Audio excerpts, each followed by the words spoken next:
Hey, what's up guys, it's Tommy here. Today, I'm going to start a series of videos for you guys to have you see the most success with the program, with your fitness, and kind of how to use the app and the tools and stuff like that. So within the group, I want you to pay attention because I will be dropping gems in there, and it does help with the program, kind of put everything together, right? Because fitness is really a puzzle, right? You have your food, that's one puzzle. You have your supplementation, that's another puzzle. You have your workouts, it's a whole another puzzle. And then you gotta try to fit that all into your lifestyle. And you're doing an online training course. So online training is different than person-to-person training. And person-to-person, I'm with you right there. I'm the master of like, oh my God, the gym is too full and I have to rearrange the workout, right?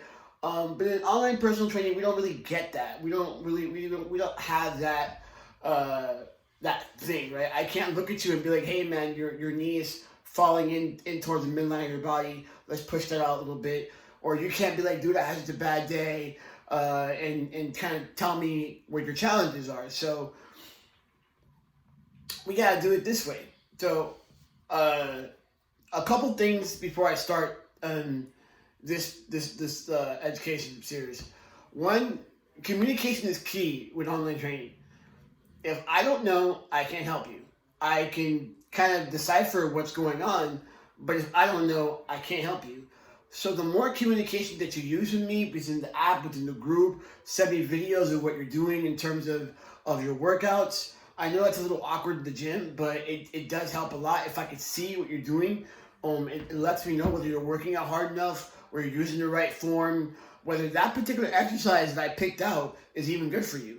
Because sometimes, things happen. Sometimes I think something is great and then it ends up not to be that way. So, like I said, communication is key. Let's talk a little bit about some of the tools that you'll be using, all right? So, one of the tools is MyFitnessPal, and the other tool is whether you have a Fitbit or a Apple Watch or some kind of caloric monitor, right? And while I love these tools and I think they're very, very awesome for motivation, particularly, you have to know the dangers of these tools also. Because honestly, I've used the Fitbit, I used the Fitbit for like 6 months or so, and I've still used MyFitnessPal. And I realized that the number game is not so cut and dry.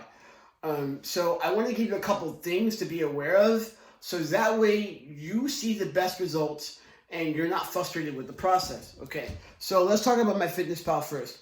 I did make a video about this earlier, but I'm going to reiterate some of the things in that video and then bring it along with this video.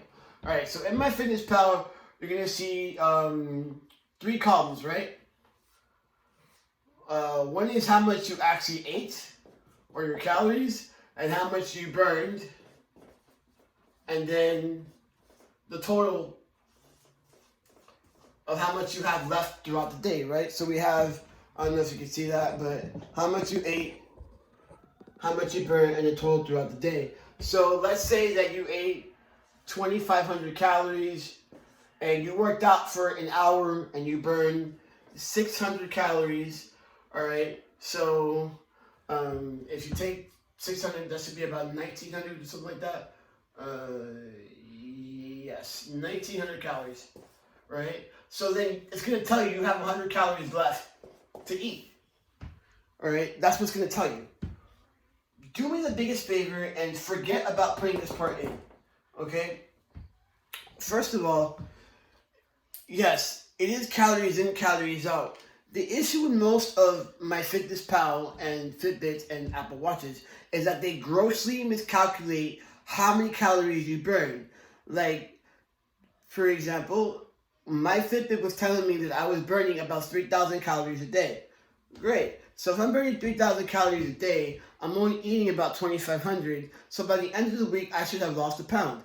And there are some times when you don't lose a pound at all, because it's telling me I burned way too much, especially on like leg day or something. They'd be like, oh, you burned like 4,000 calories. I'm like, but I only ate 2,000, so if I or 2,500. So if I ate 4,000 calories, that's 2,000 calories. By the end of the day, I should be losing like 2 and 3 pounds, right? I'm sorry, at the end of the week, but I wasn't. So it grossly, especially if you put your gender and not your assigned gender at birth, okay? It grossly miscalculates that. So when you're doing this equation on MyFitnessPal, I really appreciate if you just do what you ate. That's it. Do not put what you burn, because what happens over here is then you think like, oh, I have 500 calories left that I can eat. No, okay? Just don't do that. Let's I promise you, you'll thank me later. The other thing about MyFitnessPal is that you really have to be careful with the food labels in MyFitnessPal. So if you have the food label with you and you're looking at the entry of MyFitnessPal, make sure they match, because MyFitnessPal has a tendency of having a lot of misinformation. The database for MyFitnessPal isn't necessarily put on by the people or by the makers of the app. Let's say I do something on there and I decide that I'm going to put a certain food and the nutrients and everything on that food. So sometimes the people, like regular Joes, you and me, put stuff on the app that's misinformed. So be careful. Just don't blindly put stuff in MyFitnessPal and be like, oh, this is 150 calories when actually it's 250. All right. So when you're using my Fitbits and stuff, like I said, it grossly miscalculates and overestimates what you burn. They do that so they can sell the watches, guys. That's what they do it for. So to be on the safer side, see your watch. Be like, oh, I burned 700 calories. Awesome. You may have burned 700 calories, and use it for motivation and use it to give you a kind of an idea of what you're doing, but don't take it as the be-all, end-all, and especially don't use it with MyFitnessPal and think you have 700 calories more to eat, because I'm telling you now, you're going to end up with egg on your face and just feeling really bad. So that's my tidbit for that, okay? If you have any questions, have any concerns, please reach out to me. I'm so excited to work with you guys. I think we're going to have a really, really awesome time, and I'll see you later.